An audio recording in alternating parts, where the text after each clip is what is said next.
Well, great. I thought that was a fascinating talk. Thank you. And it's very much the kind of, I don't know, the topic du jour. I think more and more people are waking up to this.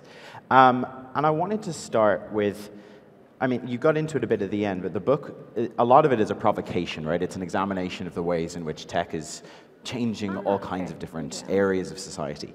But do you have a set of things that, I agree that, you know, we need people thinking about these problems in different ways, but do you have any recommendations for what can be done about it now? Because sitting there listening, it sounded a little bit like this is all over. The data's out there, we're under control by large corporations, there's, you know, freedom is diminished and we can't get it back. Can we get it back? Yes, we absolutely can. I mean, what gives me cause for optimism is that I think that we haven't even started to engage with these problems properly at a generational level.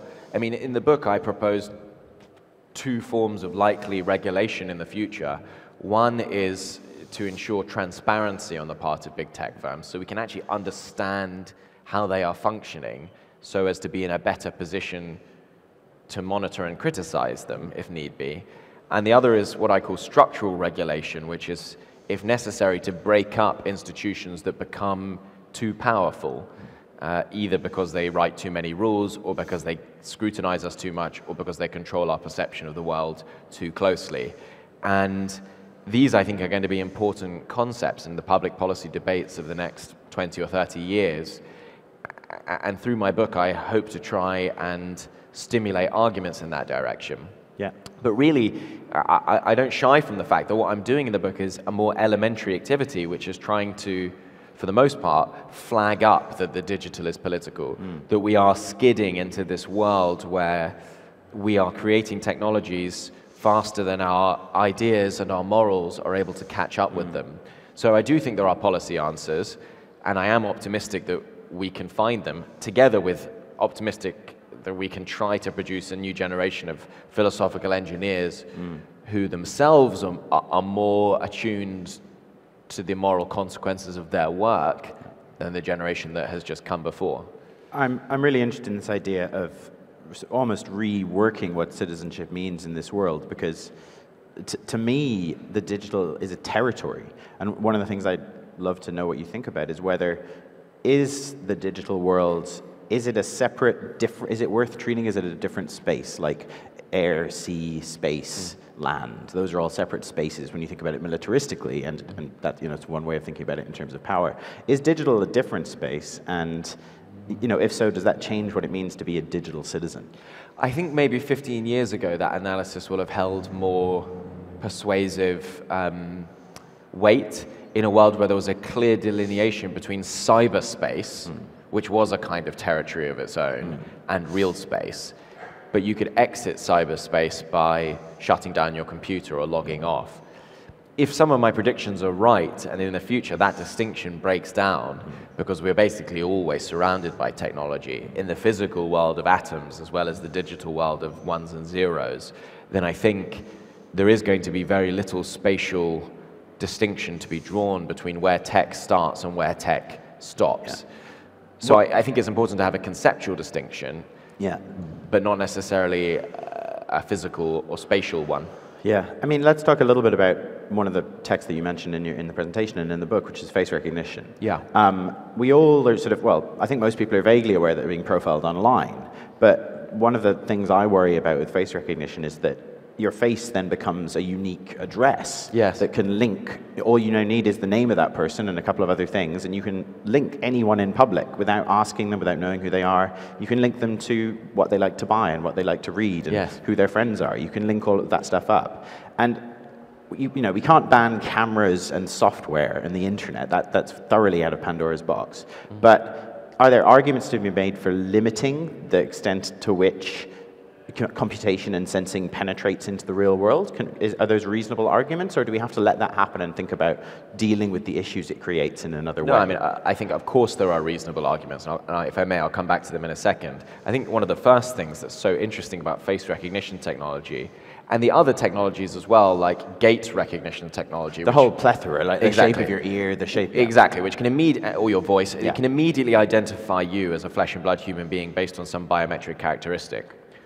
What's fascinating about this to me is that, from, again, looking at the long span of human history, for most of human history, humans were almost undistinguishable from one another, apart from by sight, by figures of authority. It wasn't until sometime in the Middle Ages that governments, interestingly both in China and in the West, started insisting that people had second names, because second names would be a way of distinguishing John 1 from Johns 2, 3, and 4 in the village. And it wasn't until really the 20th century that the art of fingerprinting became a way of uniquely identifying people.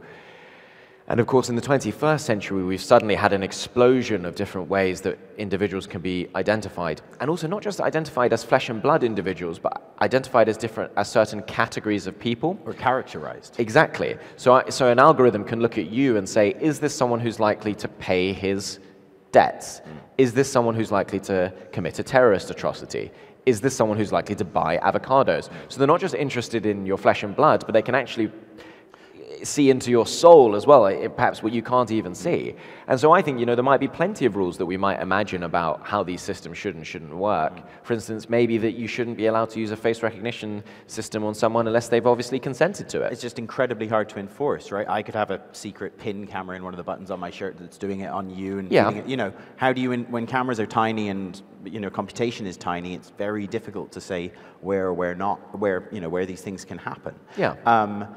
And one of the other things about face recognition or face characterization is it doesn't even need to link, right? It doesn't need to link to some other data set. It can look at you and determine traits about you just based, well, it's kind of the resurgence of this idea that the shape of someone's skull means something about them. Well, there was right? a paper published in Israel a couple of years ago which suggested that you could tell from the shape of someone's face whether they were more likely to commit a crime. I'm not sure it survived the rigors of peer review, but they certainly made the claim. But do you think that maybe the people who used to say, oh, you can tell if a criminal is a criminal based on the shape of their face or the shape of their head, maybe they were, in a horrible way ahead of their time. Maybe all you needed was more data and more intimate sensing.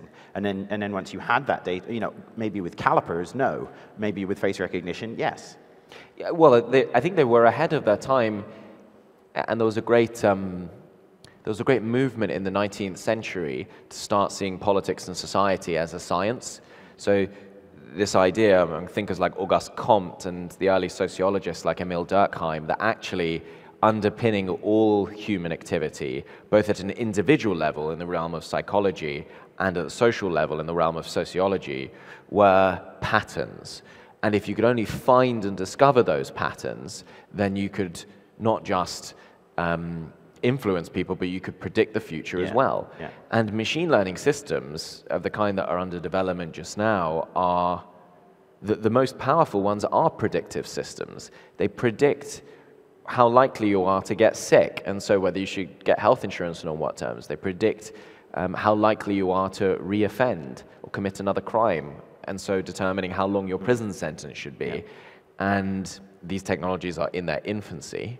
And what I think we will see in our lifetime is whether we can vindicate the suspicions of these early philosophers that actually human beings and human life is, to a large extent, predictable. A little bit less sort of floating around and exciting than perhaps we thought. Mechanical in a way. Yeah. Another interesting thing that you talk about is this, the tension between totalitarian states and democratic states.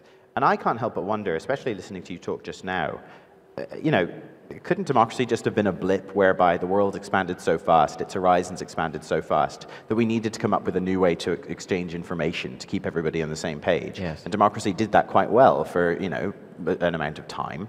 But now we have a better way to exchange information. The problem is we haven't yet distributed the control of that means of exchanging information. And that's what we're missing from democracy, is the distribution of control. Yeah. It's not that democracy is necessarily the best way to exchange information and govern society. It's that it was distributed.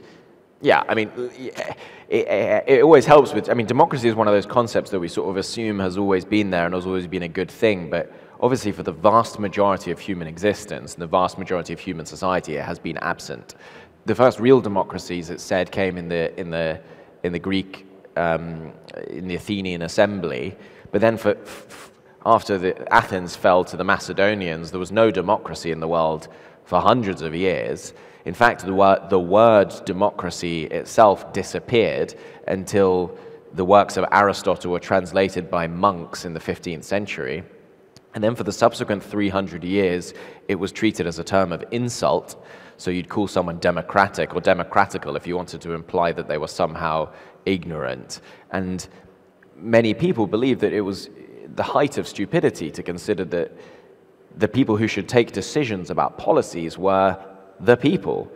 And so only really in the 20th century, and perhaps in the 19th as well, has democracy emerged as the kind of normatively default form of government. But we would be crazy to suppose that it is the final and best form of government, objectively, and also that it will retain current levels of support, which, as we know, even just now are declining around the world. And so I agree with you to that extent. I mean, you're making a slightly different point, I think, about how information has moved around society. And, I mean, technology has always been very closely related to that. So you had the pre-literate age, then you had the invention of script and of writing, initially with the clay tablets in Sumeria. Then you have the popularization of script, and then you have the invention of the printing press, and now we have digital, which moves information and stores information in a way that is quite unprecedented. And it's not a coincidence, I say, that at each of those times of technological development, there has also been a period of political upheaval, because how we share information in society is very closely related to how we organize ourselves as a society. So, for instance, it wouldn't have been possible to arrange the world into nation states of thousands of square kilometers size without the invention of writing, because you needed something on which to form records and to form consistent administrative policies over time, which is why the very first empires in the world erupted in the centuries immediately following the invention of script, because the bureaucracy could be controlled. And so what I'm trying to look at is you know, what changes could result from this new invention of the way we store and communicate information. Yeah. The tech giants are an interesting component of this, and I've looked at the San Bernardino case in Apple as well, and there aren't that many cases which highlight it, but it does seem to me that asking governments to do something about the tech giants is perhaps, I mean, it's one option, but one thing I've been thinking about recently is, couldn't we start engaging with the tech companies as sort of, not democratic, but as governance organizations in their own right? Yes. Like Facebook used to have a thing where they got all of their users to vote on their policies, but the quorum was so high that the vote never mattered. Yes. And I just wonder whether it's a bit of a stretch to ask, you know, flesh and blood governments to understand, engage with, and most importantly, move at the same speed as the tech giants. I think it might be better to build governance structures that are based on the citizens of Facebook within Facebook. Yes. Is that something you've looked at? Is that a terrible idea? No, it's not a terrible idea. It faces some practical difficulties, which is that when a firm declines, for whatever reason, to comply with its own internal guidance, who do you have to turn to enforce it is the state. Yeah. And so ultimately, the state is the one that enforces laws. But just rowing back for a second, if you were an alien from planet Zog coming down to this planet and you asked, how do individual Earthlings negotiate their relationship with technology firms who control their data and their perception of the world and the like, and you said the answer is a 40-page legalese contract that you click OK on once 10 years ago, I think those aliens would say that's not a particularly sensible or effective. Especially if they were lawyers. Exactly. Yeah, I mean, yeah, precisely. They'd say it's not a particularly effective way of regulating that relationship. So I do think, short of proper enforcement mechanisms, though, we should be encouraging technology companies to change their internal culture. And it's, in a sense, it's wishy-washy, but we have to at least try it. We want software engineers to be better able to understand their decisions. We want tech firms to try and do good in the world as well as making money. If we can put in incentives of a legal or other variety to make them do that, so much the better. I do think they're starting to change. Facebook has this thing, Social Science One, whereby they give access to social science researchers to their databases, and it's all very controlled, and you can ask questions about whether any negative results would ever come out of that collaboration. But I think there is a sort of an opening up happening a little bit, slowly but surely. We've got a few minutes left, and this conference is about freedom and digital freedom. So I wanted to come back to something you spoke about at the beginning of your talk, which is about the edges of society. Yes. And what happens there when they're more tightly controlled, because you only have to think back very recently, and there's all kinds of things that we now value highly that would have been illegal, like gay marriage or the right of women to vote, for women to vote. Those things happen because people were disobedient. Yes. And so what's the place for disobedience and the freedom that disobedience sort of engenders in this world that's more tightly controlled? How's that going to work? So there has always been a place for disobedience, but the mistake is to think that it is unstructured or ungoverned by principles. There's lots of very serious philosophy and really helpful philosophy about when and in what ways it is okay to be disobedient. When is it right to disobey the law? And I have a section in the book where I talk about political hacking. In what circumstances is it okay, I ask, to hack into a system and alter it or change it or disrupt it? And many great philosophers like John Henry Thoreau and John Rawls have answered this question for the pre-digital age, try to update it for the digital age. For instance, that you should only do it if you think there are going to be serious adverse political consequences if you don't. You should do it accepting that you might be arrested. You should do it only if it doesn't cause serious harm to other people, etc., etc. You can come up with 10 or 15 of them which can guide conduct in those circumstances, because sometimes political philosophy has always accepted it is right to do stuff that is against the law. Now, you have to accept the legal consequences of it, and that is part of civil disobedience. When Martin Luther King did his sit-ins, he knew that he would be arrested, and he didn't resist that fact. But it's through non-violent resistance to unjust laws that you create a social impetus for laws or rules or whatever it is to be changed. Yeah. And I think those principles apply not just to the laws made by the state, but also, arguably to technologies wielded by private companies. But I would encourage people who work at that hinterland to think, and I'm not just trying to sell my book, but to think carefully about when it is right and when it is wrong, because there is guidance for that. There is moral thought that's gone into that can help you to act in a more conscientious way. That means that when you look back at the end of your life, you can say, I did the right thing. Yeah. And I think there's currently a discussion about ethics versus, just following the law in computer science, and yes, especially read the tech giants. But I think you're probably right that, the tech giants often say, oh, well, the law doesn't apply to us, it's not relevant. But then they will turn around and use it in their favor when they want to. But, maybe progress is being made. The Computer Misuse Act is slowly being updated, so it's not a crime to sort of research people's systems. In the next 5 years, Jamie, what do you think will be, and this is kind of the wrap-up question, what changes for the better do you expect to see out of society and digital society? Well, I think one of the most profound could be the introduction of data protection laws in the United States, of the kind that we have here in Europe.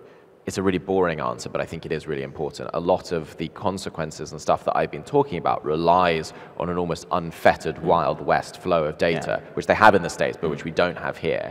So I think that could, just in practical terms, be a really big one. A second one is laws regulating the use of chatbots online. I'm obsessed with chatbots, but I think that they could really have a serious effect on democracy unless they're somehow reined in. And in the Californian Senator Dan Feinstein is looking at laws to make sure that bots should always identify themselves as bots, and crucially that they should say who owns and pays for them.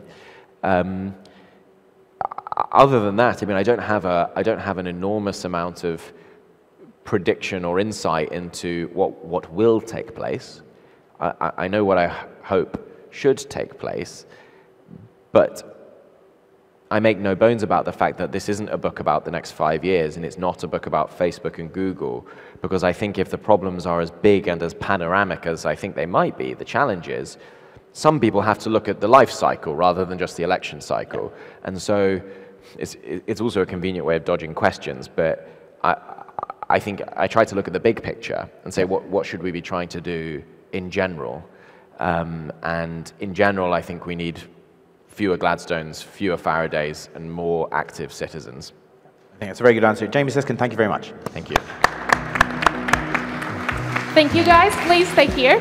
As we, again, have like 2 minutes for some questions. I started some of the people raised their hands before, but we didn't have any time left. So do we have some questions right now?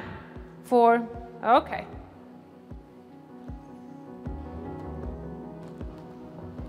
Hey. Hi.